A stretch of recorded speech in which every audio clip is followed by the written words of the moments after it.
제 말씀 봅니다. 말씀은 사도행전 2장입니다.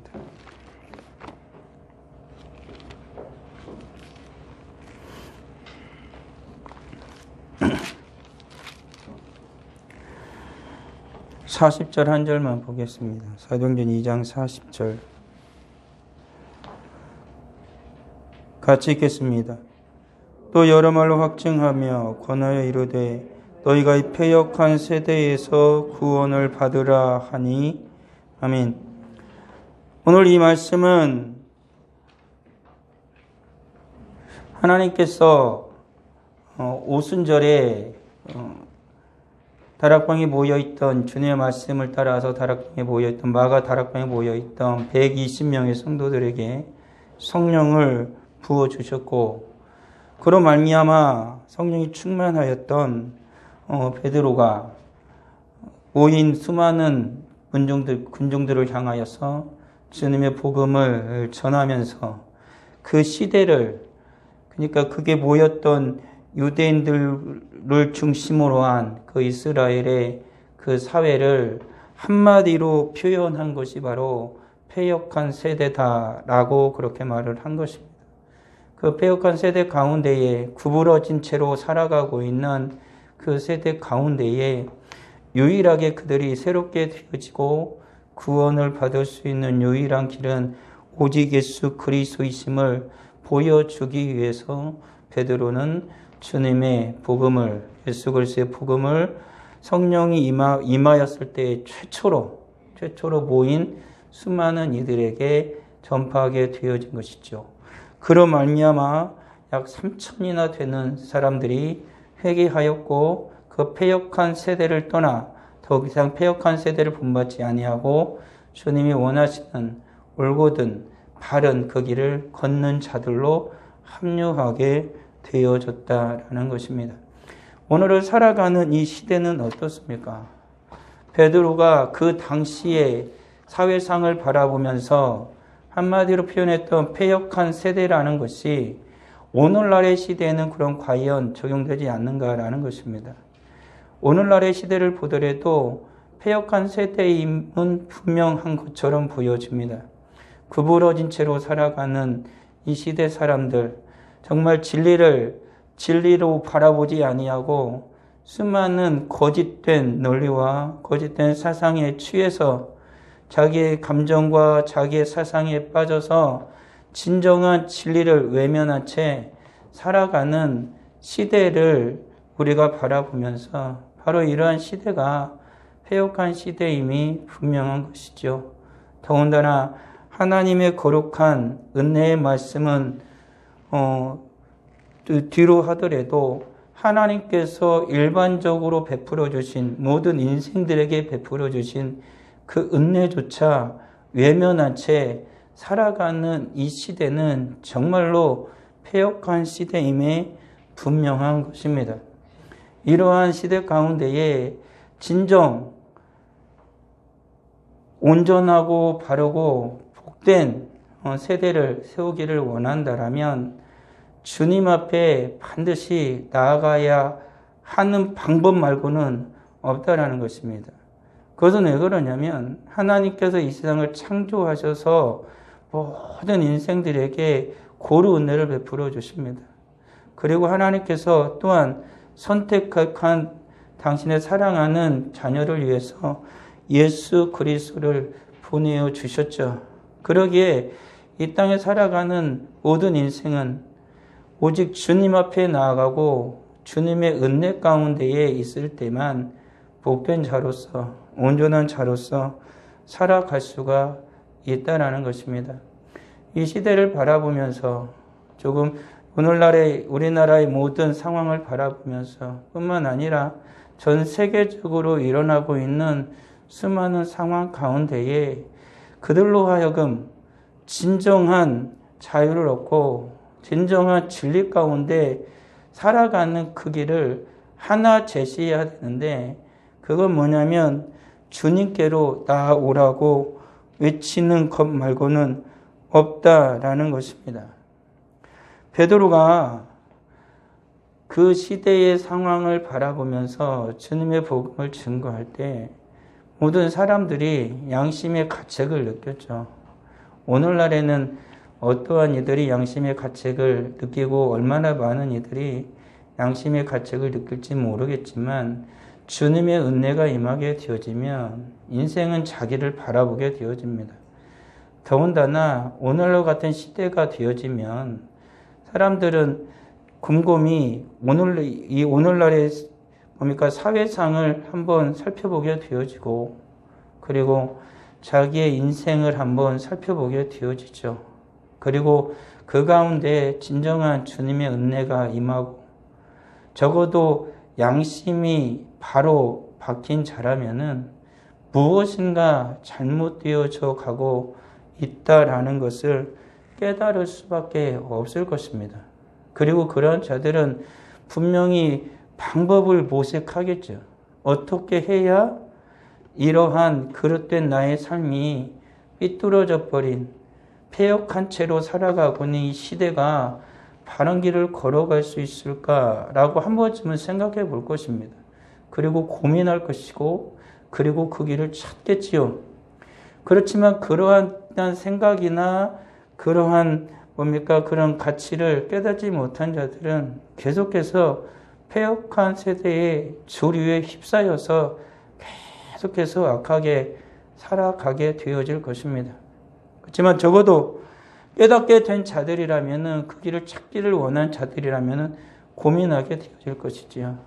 그러한 자들 가운데에 베드로는 분명하게 제시해 준 게 뭐냐면 예수 그리스도를 믿으라는 것, 주님께 나아오라는 것이었습니다.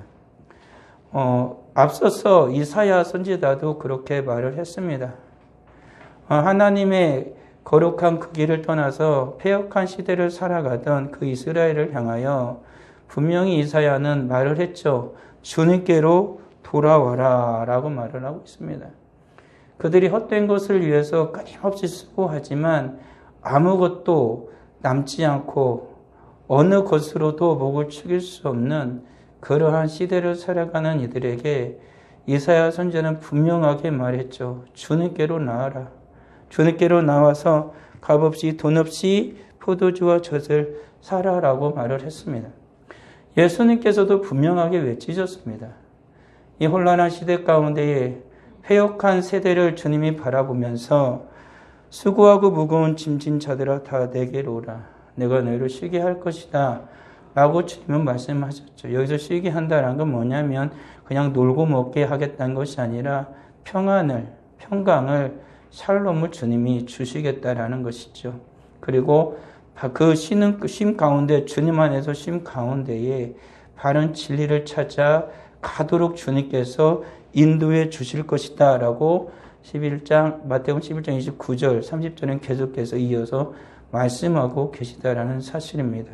그러기에 오늘을 살아가는 우리가 진정 주님께 나아가지 않고서는 결코 이러한 어그러진 이 세대 가운데에서 이 폐역한 세대 가운데에서 온전한 삶을 우리는 살아갈 수가 없다라는 것입니다. 이러한 세대 가운데 주님 앞에 나아갈 때 주님께서는 반드시 은혜를 베풀어 주신다라는 것이죠. 인간들이 이러한 폐역한 세대 가운데 살아갈 수밖에 없는 것은 인간이 죄 가운데 매여 있기 때문에 그렇습니다. 이 사회가 구조적으로 잘못되어진 것이 아니라 인간이 죄인이기 때문에 이 사회에 구조적인 문제가 생겨나는 거죠. 그러한 결함이 생겨나는 것입니다. 그러기에 인간이 인간 스스로의 죄악된 본성을 바라보지 못한 채 사회를 아무리 바꾸려 한다 그래도 사회는 바뀌지 않습니다.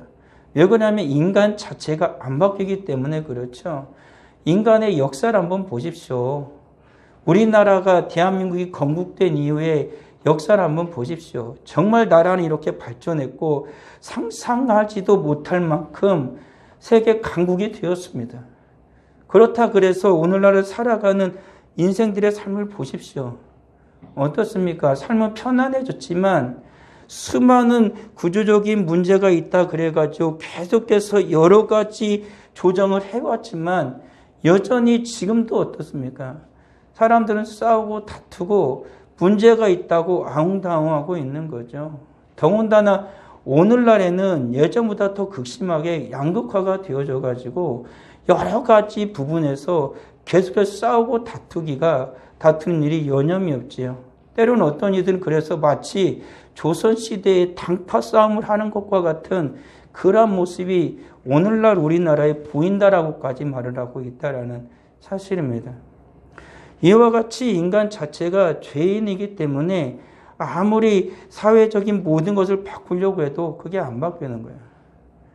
더군다나 오늘날의 시대는 우리나라도 그렇고 전 세계적으로 점점 주님이 원하시는 하나님이 원하시는 그 거룩한 길을 떠나 하나님의 말씀을 저버린 채 인간 스스로가 점점 자기의 욕망과 욕심을 위해 살아가려고 하는 그런 기울어진 그 길을 계속해서 걸어가고 있는 상황 속에서는 더욱더 큰 문제가 야기되어지는 것이죠. 그러기에 우리 하나님께서는 주님 앞에 나올 때 나오는 자들에게 베풀어 주신 첫 번째 은혜는 뭐냐면 죄를 사해 주는 은혜를 베풀어 주신다는 것입니다. 그들의 죄 문제를 해결해 주시는 것이죠. 우리 인간의 죄 문제가 해결되어져야 그 사람이 가는 곳곳에서 그 죄사함을 받은 인생이 가는 곳에서 정의를 행하고 바른 것을 제시할 수가 있다라는 것이죠. 그릇된 것을 바라보고 그릇된 것을 그릇됐다라고 말할 수 있는 자가 된다라는 것입니다. 그리고 그 주님께서는 그 주님 앞에 나올 때 죄사함의 은혜와 함께 구원의 은혜를 베풀어 주시죠. 주님의 은혜로 말미암아 구원받은 하나님의 백성, 새로운 인생이 되게 해주신다는 것입니다. 새로운 가치를 가지게 되어지고 새로운 관점을 가지게 되어지고 이 패역한 세대 가운데에 구부러진 세대 가운데에 그릇된 것을 바라보고 무엇이 잘못되었는지를 분명하게 지시하고 그리고 바른 길이 무엇인지를 제시할 수 있는 그러한 인생이 되어진다라는 것입니다. 그리고 그 바른 길을 걸어가는 자가 되어지는 것이지요.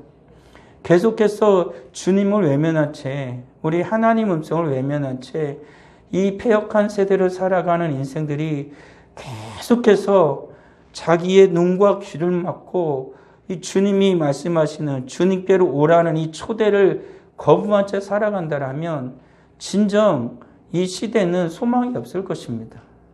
코로나19와 같은 이러한 팬데믹을 뛰어넘는 도저히 백신조차도 만들 수 없고 그리고 어떤 치료제도 듣지 않는 그러한 완전 혼란한 시대가 찾아오게 되어질 거라는 것이지요.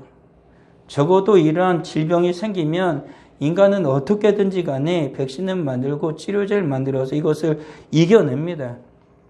그렇지만 죄의 문제는 인간이 어떤 것으로도 그것을 막아낼 수 있는 백신도 치료제도 만들어낼 수가 없다는 것이죠. 주님 앞에 나아가지 않고서는 주님 앞에 나아가서 주님의 은혜를 받지 않고서는 인간의 죄의 문제도 인간의 구원의 문제도 결코 해결되지 않는다는 것입니다. 그러기에 주님은 주 앞에 나오는 자들에게 그 영혼의 문제를 온전히 해결해 주시는 것이죠. 그 영혼을 새롭게 하셔서 구원의 은혜를 베풀어 주시는 것입니다. 그리고 그로 하여금 이 땅 가운데서 온전한 주님의 진리를 따라 살아갈 수 있도록 성령의 인치심의 은혜를 주시는 거죠. 성령의 충만함을 부어주시는 것입니다. 그때 비로소 인생은 이 세상 가운데서 어그러지고 패역한 세대 가운데에서 빛으로 소금으로 살아갈 수 있는 존재가 되어지는 것입니다. 괴로움과 고통의 나날들을 보내는 것이 아니라 주님 안에서 힘들고 어려운 상황임에도 불구하고 소망을 가지고 믿음으로 인내하며 살아가는 하나님의 거룩한 백성이 되어지는 것이죠. 그래서 이 세상에서 살아가는 모든 자들로 하여금 패역한 세대 가운데에 아우성치며 살아가는 자들로 하여금 참된 진리의 길을 걷는 자들의 삶이 무엇인지를 분명하게 보여줄 수가 있다는 것입니다. 비록 패역한 세대를 살아가는 자들은 욕할 것입니다. 그리고 박해할 것입니다. 심지어는 주의 말씀처럼 그들을 끌고 가서 그들을 죽임에 이르게 할지도 모릅니다. 그럼에도 불구하고 그들은 분명히 알게 되어질 것입니다. 적어도 양심이 화인을 맞은 자가 아니라면은 그들은 알게 될 것입니다. 자기들이 지금 하고 있는 이 일이 그릇된 일이고 진정 주님의 은혜를 따라 주님께로 나아가서 살아가는 저들이 바로 바른 길을 걷고 있다는 것을 알게 되어지는 것이지요. 그러기에 주님은 주 앞에 나오는 자들로 하여금 이와 같은 은혜를 베풀어 주시는 것이죠. 그런데 이 시대는, 이 패역한 세대는, 죄로 물들어 버린 이 시대는 끊임없이 주님 앞으로 나아가려고 하는 수많은 이들의 길을 막고 있습니다. 오늘날의 사회가 그렇게 되어져 가고 있는 것은 분명한 것이죠. 주 앞에 나가고 싶지만 주 앞에 나가려고 하는 그 문을 철저하게 가로막고 있는 이 세상인 것이죠. 죄로 물들어 버린 이 세상은 사람들로 하여금 양심의 화인을 맞고 그리고 더 이상 죄를 죄로 여기지 않는 그러한 사회를 계속해서 조장해 갑니다. 예전 같으면 적어도 이건 나쁜 건데, 이건 안 되는데, 이건 악한 건데, 저런 걸 어떻게 하지? 라고 그렇게 생각하고 그렇게 악한 것이라고 죄된 것이라고 그들이 치부하며 거기에 접근하지 않던 거지. 이제는 공공연하게 보여지는 것이죠. 수많은 사람들 앞에서 그래도 되는 것처럼 마치 당연한 것처럼 보여지고 있는 시대가 되어져 가고 있다는 것이죠. 하나님의 말씀은 분명히 그것을 죄라고 말하고 있음에도 불구하고 이 세상에 수없이 보여지는 것들은 괜찮다고 얘기를 하고 있는 것이죠. 그러니까 그런 것을 바라보고 그런 것을 접하며 살아가는 이 시대의 수많은 사람들, 특별히 우리 청소년들이나 우리 아이들은 그것을 죄를 죄로 여기지 않습니다. 로마서에 말하고 있는 것처럼 죄를 죄로 여기지 않게 살아가게 만들어버리는 것이죠. 그래서 사람들로 하여금 자기가 죄인인 걸 알고 그릇된 걸 알고 주 앞으로 나가야 되는데 그것을 죄로 여기지 않고 죄로 알지 않기 때문에 나갈 생각을 하지 않는 것입니다. 오히려 그것이 그릇됐다고 죄라고 얘기하면은 그렇게 말하는 일을 이상한 사람이라고 생각하는 그러한 시대가 되어져 버린 것이죠. 선을 행하면 얼굴을 들겠지만 여전히 악을 행하면서도 그것이 악인지 알지 못한 채 살아가는 시대가 되었다는 것이죠. 또한 이 세대는 쾌락에 물들게 해버렸습니다.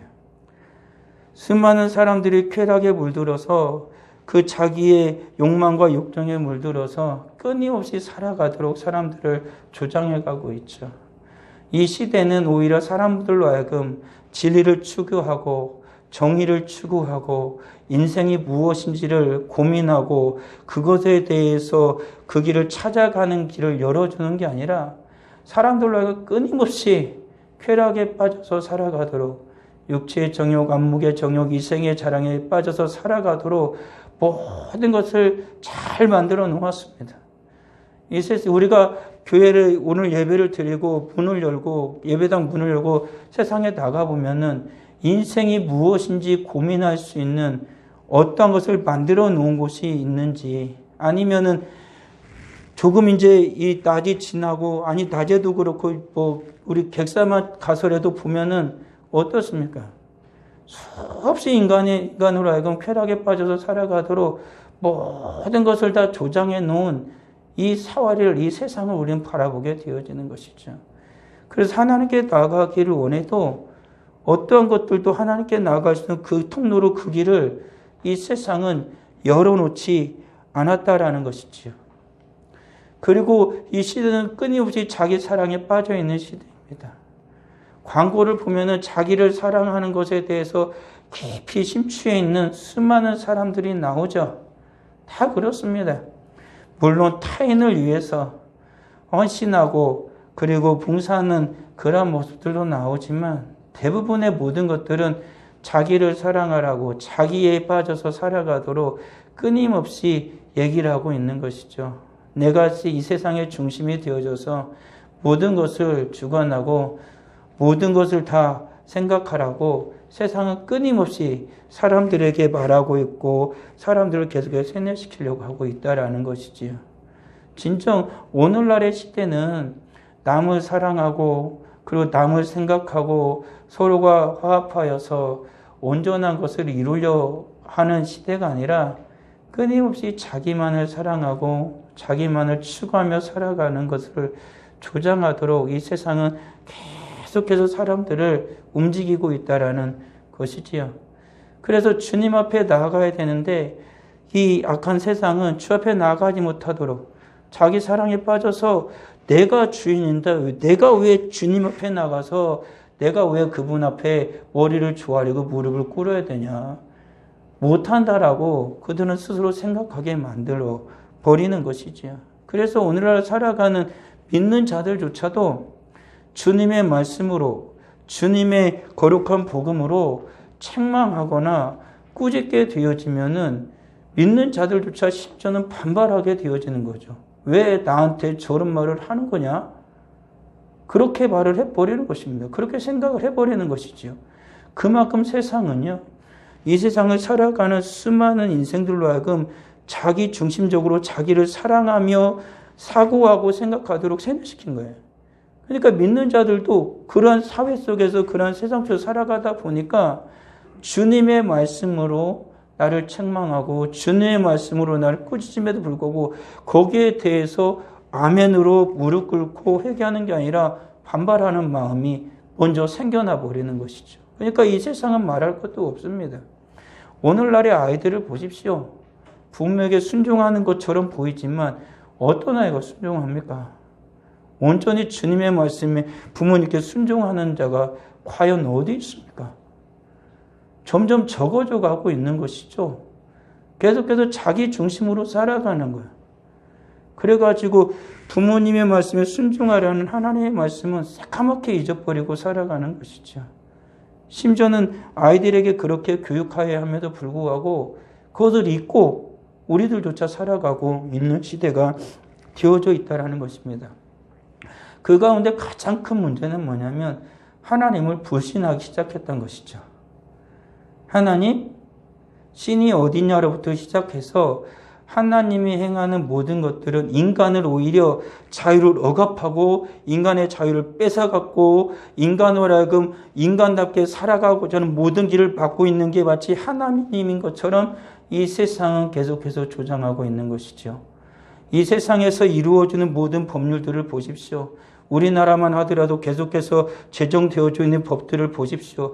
물론 인간의 유익한 것도 많습니다. 그렇지만 때론 인간의 유익함이라는 그 미명 아래 하나님을 불신하고 하나님의 말씀을 적극적으로 대적하고 그리고 하나님의 말씀이 잘못되었다라고 스스로 말하는 수많은 법들을 수많은 규칙들을 인간들은 만들어내고 있는 상황이 되었습니다.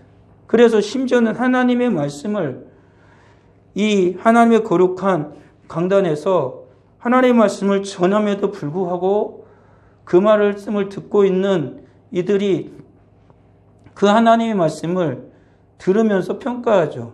그러면서 그때는 그 하나님의 말씀을 들으면서 하나님의 말씀에도 불구하고 그것을 불신해 버립니다. 요즘은 안 그런데? 라고 얘기를 하는 것이죠. 간단한 예는 하나님께서 세상을 창조하셨다라는 것조차도 믿지 않고 그리고 하나님께 세상을 창조하실 때 남자와 여자를 창조하셨다라는 것조차도 오늘날의 사회 속에서 믿으려고 하지 않습니다. 왜 굳이 남자와 여자 둘이냐? 이 세상에 그 남자와 여자 그 두 개의 성이 있는 게 아니라 요즘에는 수십 개의 성이 있고 그 성은 내가 스스로 선택할 수 있는 사회학적 성이 너무나 많다라고 생각해 버리는 거죠. 그리고 남자와 여자가 만나서 둘이 만나서 하나가 한 몸이 될 거라는 것조차도 사람들은 비웃고 있죠. 수많은 동성애자들이 커밍아웃 하면서 마치 그래도 괜찮은 것처럼 조장하죠. TV에서도 계속해서 보여줍니다. 그리고 마치 그것이 아름다운 것처럼 굉장히 좋은 것처럼 포장을 해가지고 우리 젊은 청소년들이나 아이들에게 괜찮다라고 보여줍니다. 그걸 자연스럽게 보죠.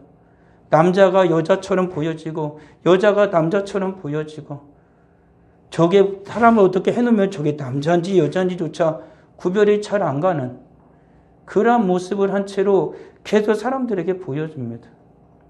하나님의 말씀에 대해서 철저하게 대적하는, 하나님을 불신하는 세대가 되어졌죠. 성경을 불신하는 세대가 점점 되어져 가고 있습니다.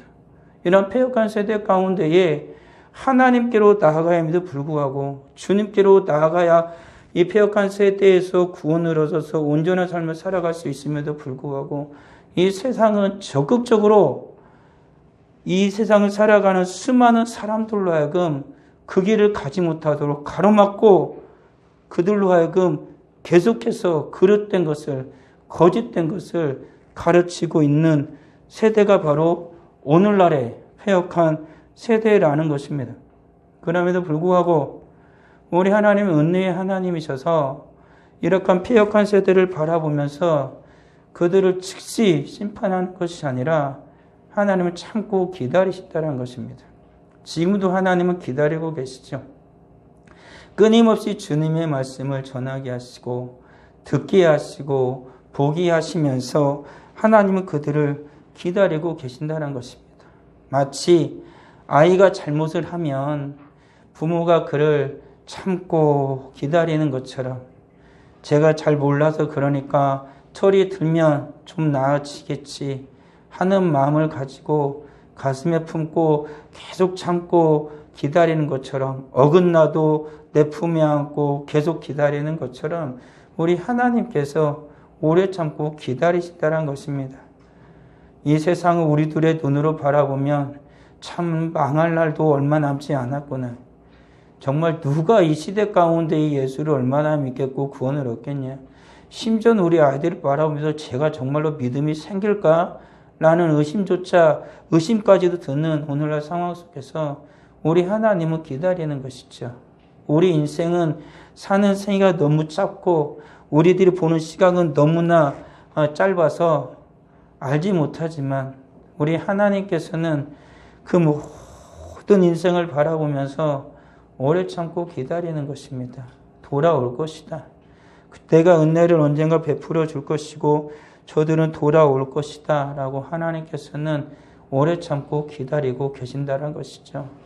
우리는 그것을 잊어서는 안 되는 것입니다. 이 시대를 바라보면 정말로 어떻게 하나 가는 조바심도 나지만 우리 하나님이 오래 참고 기다리시기에 우리도 주님 앞에서 기도하며 함께 기다리는 이들이 되어야겠지요.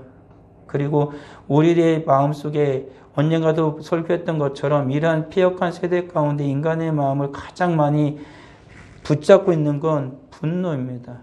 분노하고 서로가 힐난하고 비판하고 비난하고 서로가 편을 나누어 가지고 싸우고 다투기에 여념이 없는 그러한 시대, 패역한 시대일수록 그렇습니다. 양극화가 극심하게 되어지는 거죠. 서로 합력하여 선을 이루는 것이 주님의 뜻이라면 이 악한 세대 가운데서는 당을 이루고 팔을 이루고 계속 싸우고 다투게 만드는 게 바로 악한 세대의 특징이라는 것이지요. 우리나라도 적어도 한참 서로가 위하고 잘 살고 서로가 합력하던 시대가 있었잖아요. 그때는 교회도 굉장히 부흥했고요. 그리고 주의 말씀을 모든 자들이 자연스럽게 듣던 때가 있었어요. 그때는 서로가 다툼이 어느 정도 있고 싸움이 있었지만 서로가 합력하는 걸 굉장히 좋아하던 시대가 우리나라의 역사 속에도 있었잖아요. 그렇지만 지금은 안 그래요. 지금은 나누어져서 계속해서 싸우고 다투는 그런 상황이 됐죠. 분노했어요. 그래서 화가 나 있는 거죠. 왜 그런지 모르지만 화가 나 있어요. 아주 건들기만 하면은 다투고 싸우죠. 서로가 약점을 드러내고 약점을 붙잡아서 계속해서 공격하려고 하는 것이 바로 오늘날 패역한 세대라는 것입니다. 그렇지만 하나님께서는 그러한 모든 자들을 긍휼히 여기시는 것이죠. 하나님께서 긍휼히 여기시지 않으면 이 세상은 존재할 수 없을 것입니다. 하나님께서 이 어리석은 인생을 저를 비롯하여 우리를 긍휼히 여기시기에 우리는 오늘 이곳에 앉아 있는 것이고요. 하나님은 여전히 이 빼앗긴 세대를 바라보면서 긍휼히 여기는 마음으로 하나님은 이 세대를 참고 기다리고 계신 것이죠. 그래서 주님께서도 긍휼히 여기는 자는 복이 있다라고 주님께서 또차 말씀을 하셨어요. 그가 바로 긍휼히 여김을 또한 받을 것이다라고 주님 말씀하고 계신 것이죠. 우리도 이 시대를 바라보면서 저도 화날 때가 참 많습니다. 어떤 때는 막 언제도 말한 것처럼 막 화가 날 때가 있습니다.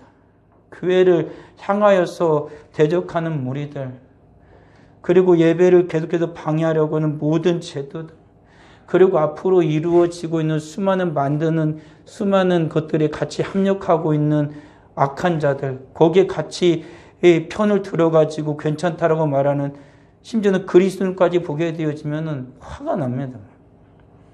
막 분노가 치밀어 오르려고 할 때가 있다는 것이죠. 그것을 다 비느하스의 거룩한 분노라고 거기다 다 못해서 말하기에는 죄악된 인생이기에 결코 그럴 수가 없습니다. 오히려 나의 분노가 훨씬 더 크게 있는 것이죠. 그럼에도 불구하고 우리 주님은 그런 모든 것을 보면서 일체 오래 참으심을 보이사라고 말씀하고 있다는 것이죠. 긍휼히 여겼다는 것입니다. 그러기에 이러한 시대를 바라보면서 우리들 역시 긍휼히 여겨야 되는 것이죠. 왜 그러냐면 그들을 긍휼히 여기고 불쌍히 여겨야 우리가 하나님 앞에 저들을 위해서 기도할 수가 있는 것이죠. 분노하는 것으로는 어떤 것도 해결할 수가 없습니다. 우리가 긍휼히 여겨야 저 분노의 세대를 살아가는 이 세상을 바라보면서 우리가 저들을 긍휼히 여겨야 하나님의 은혜가 임할 것이고, 그리고 하나님께서 저들을 일체 오래 참으심으로 말미암아 하나님 앞으로 인도해 주시는 것이죠. 이러한 시대를 바라보면서 우리는 앞서 말한 것 서로 미워하고 다투기에 여념이 없지만 하나님은 여전히 그들을 사랑하십니다. 이 세상을 여전히 하나님은 사랑으로 이끌고 계시다는 것이죠. 우리를 사랑하시듯이 하나님이 이 세상을 여전히 사랑의 눈빛으로 바라보고 계시는 것이죠. 그리고 그들을 계속해서 참고 기다리는 것입니다. 정말 이 시대는 때로는 눈뜨고는 바라볼 수 없을 정도로 폐역한 것이 사실입니다. 오늘 살아가는 사람들의 모습을 보게 되어지면은 정말로 안타깝기 그지없지요. 그러한 세상을 우리 주님이 바라보고 계신 것입니다. 하나님이 바라보고 계신 것이죠. 그 하나님은 이 세상을 향하여서 진노의 불을 쏟기보다는 오히려 오래 참으시고 긍휼히 여기시면서 사랑의 마음으로 하나님은 기다리고 계시다라는 것입니다. 그러기 오늘 살아가는 우리들도 이 시대를 바라보면서 코로나19를 묵묵히 이겨내는 것으로 끝내는 것이 아니라 정말로 그것을 뛰어넘는 영적인 세계 속에서 끊임없이 인간의 악함이 조장되어지고 일어나고 있는 이 시대를 바라보면서 주님의 마음으로 긍휼히 여기고 불쌍히 여기고 주님의 사랑의 눈빛으로 분명히 이 세상을 바라보면서 우리 하나님께 기도하는 우리들이 되어야 한다라는 것입니다. 이렇게 하나님 앞에서 살아가는 우리들에게 하나님은 특별한 은혜를 베풀어 주십니다. 이 패역한 세대 가운데에 하나님의 거룩한 백성들이 온전히 살아가도록 하나님이 특별한 은혜를 베풀어 주시는 것입니다. 잠언에 있는 것처럼, 잠언 9장 10절에 있는 것처럼 여호와를 경외하는 것이 지혜의 근본이요 거룩한 자를 아는 것이 명철이다라고 말씀하고 있는 것처럼 예수 그리스도를 알게 하는 것이죠. 첫 번째로 성도로 하여금 교회를 알게 하는 것입니다. 교회가 예수 그리스도의 몸인 걸 알게 하시는 것이죠. 이 땅에 살아가는 우리들로 하여금 교회가 무엇인지를 알게 해주시는 것입니다.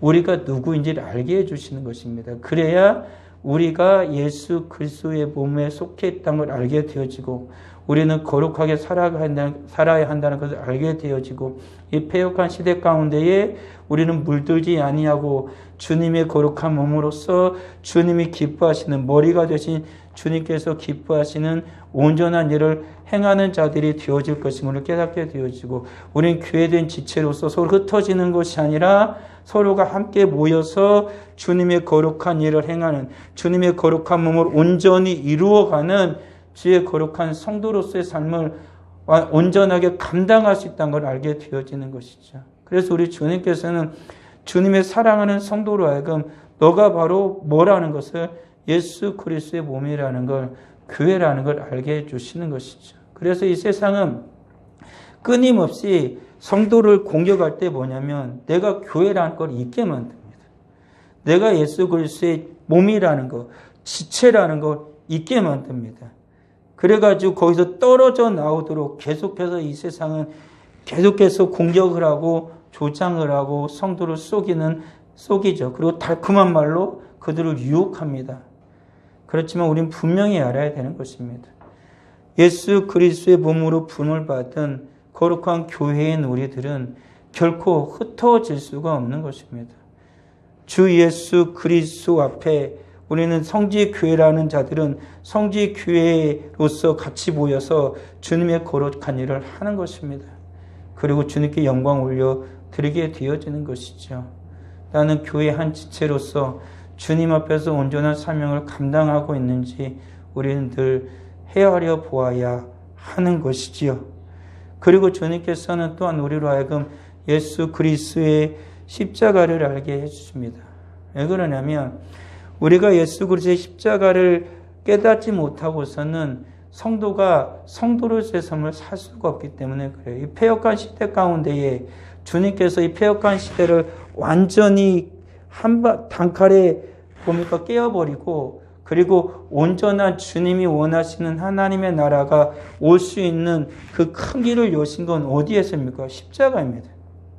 그래서 주님께서도 당신의 사랑하는 제자들과 주님을 따르려고 하는 모든 무리들에게 분명히 제시한 제자도는 한 가지입니다. 너를 부인하고 날마다 너의 십자가를 지고 나의 뒤를 따르라라고 주님 말씀해 주셨다는 것입니다. 그리고 사도 바울도 주님의 거룩한 교회와 사랑하는 성도들에게 분명히 뭐라 말하냐면 십자가의 도에 대해서 말할 때 이 세상이 어떤 것보다 귀한 것이다. 그래서 나는 그 십자가의 도 하나를 깨닫게 알기 위해서 모든 것을 다 버렸다라고 그는 말하고 있는 것입니다. 그러기에 주님께서는 성도에게 예수 그리스도의 십자가를 그리고 성도가 추구해야 할 예수 그리스도의 십자가의 도에 대해서 깨달아 알게 해주시는 것이지요. 주님의 그 십자가에서 모든 악함이 이 패역한 세대를 살아가는 모든 인간의 수많은 사상으로부터 시작하여서 수많은 계획된 모든 것들이 일순간에 다 몰락해 버리는 걸 주님께서 보여주셨기 때문에 오늘날 살아가는 성도들로 하여금 주님은 주님의 십자가를 바라보게 하시고 주님의 그 십자가의 도를 깨달아는 하나님의 거룩한 백성이 되게 해 주신다라는 사실입니다. 이 세상은 끊임없이 오늘날을 살아가는 성도들에게 이렇게 말을 합니다. 영광, 영광이라고 얘기하지만 이 세상은 성도들에게 하나 감추는 게 있습니다. 영광이라는 표를 보여주면서 십자가라는 표는 계속 뒤로 감추지요. 예수 그리스도의 십자가의 죽음이 없인 부활의 영광은 결코 있을 수가 없습니다. 근데 이 세상은 계속해서 십자가는 계속해서 부인하면서 영광은 얘기합니다. 그 일생을 살아가는 사람들에게도 그리스도는 계속해서 그것을 그렇게 요구하고 그렇게 속이면서 현혹하죠. 십자가의 그 고난과 십자가의 그 오래 참으심과 십자가의 주님의 그 은혜는 다 잊어버리게 만들고 오직 영광만을 계속 추구하는 자들로 만들려고 하는 거죠. 그러면 참지 않습니다. 그러면 인내하지 않습니다. 그러면 기다리지 않습니다. 십자가가 사라지게 해버리면 더 이상 성도는 성도로서의 삶을 살아가지 못하는 거죠. 그래서 주님의 은혜를 받은 자에게는 주께서는 반드시 예수 그리스도의 십자가를 알게 해주시는 것이죠. 그러면서 주님은 그러한 성도가 이러한 주님의 원하시는 거룩한 성도의 삶을 살아가도록 주님을 갈망하며 기도하게 만듭니다. 이 시대를 품고 기도하게 만들죠. 성도가 가지고 있는 가장 큰 구별된 이 세상과 구별된 삶과 무기는 뭐냐면 기도라는 것입니다. 여기서 말하는 기도는 단순히 자기의 욕망과 욕심을 채우기 위한 것을 말씀드린 것이 아니라 오직 주님의 은혜 가운데에 이 시대를 바라보면서 주님의 마음으로 성령의 인도하심을 따라 성도들이 하나님의 마음으로 드리는 기도를 말씀드리고 있는 것입니다. 이 시대에 정말로 필요한 건 뭐냐면 성도의 거룩한 기도입니다. 이 시대를 바로 잡을 수 있고 이 시대를 바로 이끌 수 있는 것이 무엇이냐? 첫 번째 성도가 행할 것이 무엇이냐라고 말한다면 그 기도입니다. 하나님께서 이 나라를 긍휼히 여겨주시라고, 이 나라를 정치로 다스리는 수많은 자들 주님이 불쌍히 여겨달라고, 이 나라에서 어렵고 힘든 삶을 살아가고 온 이 나라 국민을 주님 불쌍히 여겨달라고, 주님을 외면한 채 거부한 채 살아가고 있는 자들을 주님께서 긍휼히 여겨달라고, 무엇보다도 우리 한국교회를 그걸 비천하기 이를 데 없는 나 하나의 인생을 하나님이 불쌍히 여겨주시고 긍휼히 여겨달라고 기도할 때 하나님께서는 비로소 그 기도를 들으시고 하나님의 역사가 일어나기 시작한다라는 것입니다. 교회가 몰락하기 시작하고요. 교회가 부패하고 타락하기 시작할 때 교회 안에서 일어나는 가장 구별된 특징이 뭐냐면 예배가 망가지는 것과 함께 기도가 사라지는 것입니다. 주님 앞에 성도들의 부르짖음의 기도가 사라져버리는 것이죠. 그것은 곧 교회의 몰락과 함께 한 성도의 몰락을 가져오게 되어지고 이 시대의 몰락을 가져오게 되어지는 것입니다. 패역한 세대 가운데에 우리가 제일 먼저 할 것이 무엇이냐라고 묻거든 저는 분명히 말할 수 있습니다. 기도하는 것이다 라는 것입니다. 우리 사랑하는 성도들, 주님 앞에서 이 나라를 위하여서, 이 세대를 위하여서 기도하십시오. 그러면 주님께서 반드시 온전케 주실 것입니다. 우리는 구원받은 자들입니다. 이대로 머물고 몰락하는 것이 아니라 주님의 말씀처럼 자라가야 할 것입니다. 이제는 점점 주님이 원하시는 바, 주님의 뜻을 따라 계속 나아가는 이들이 되어져야 한다라는 것입니다. 언제까지 어린 아기처럼 젖병만 빨고 계속 칭얼대는 삶이 아니라 이제는 주님의 은혜를 따라 자라가서 젖병을 떼고 이유식을 하다가 이유식도 떼고 이제는 밥도 먹고 고기도 먹고 건강하게 자라는 장성한 하나님의 백성이 되어져야만 합니다. 더군다나 이렇게 패역한 세대 가운데 진정 싸울 수 있는 이들은 누구입니까? 어린아이가 아니라 장성한 하나님의 사람들이, 하나님의 거룩한 군사들이 필요한 시대라는 사실을 우리는 잊어서는 안 됩니다.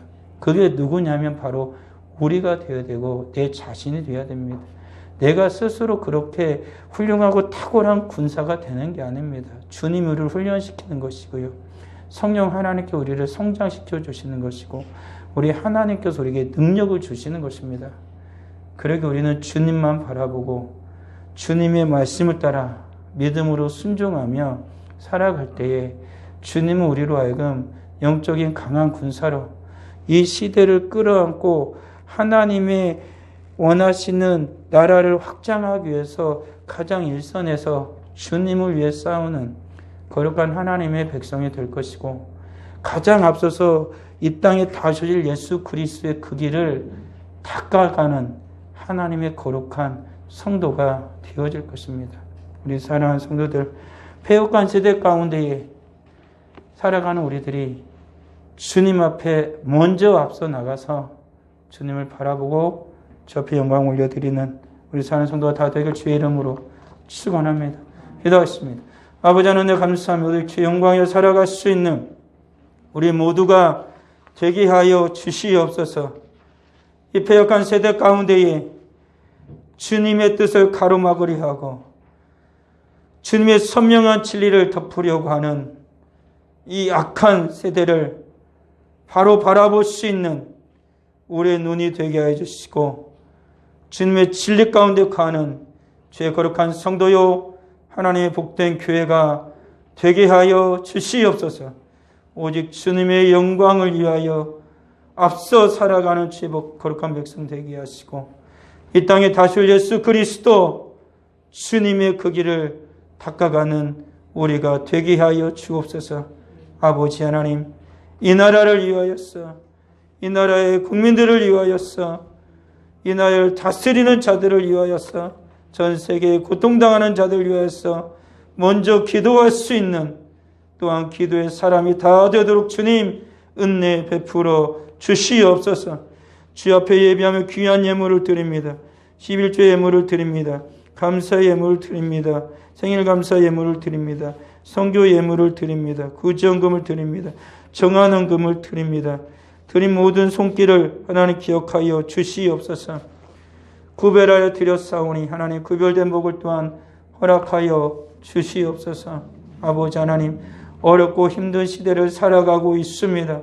우리 하나님께서 도와주시지 아니하시면 우리 영혼이 메마를 것이고, 우리 마음이 낙심할 것이고, 우리의 모든 손으로 수고하는 것들도 말라갈 것입니다. 하지만 하나님이 도와주시면 성령으로 충만하여 내 영혼이 주님을 바라보고 찬양할 것이고, 내 마음에 평안이 찾아와 주님의 모든 말씀을 묵상할 것이며, 내 손으로 수고한 모든 것에 100배의 결실을 맺을 걸 믿사오니, 우리 아버지 하나님 역사하여 주셔서 주님께 예물을 받으시었고 하늘문을 여시고 성령의 충만함 은혜와 이 땅의 기름짐의 모든 복락을 주의 사랑하는 백성들에게, 주의 사랑하는 자녀들에게 부어 주시옵소서.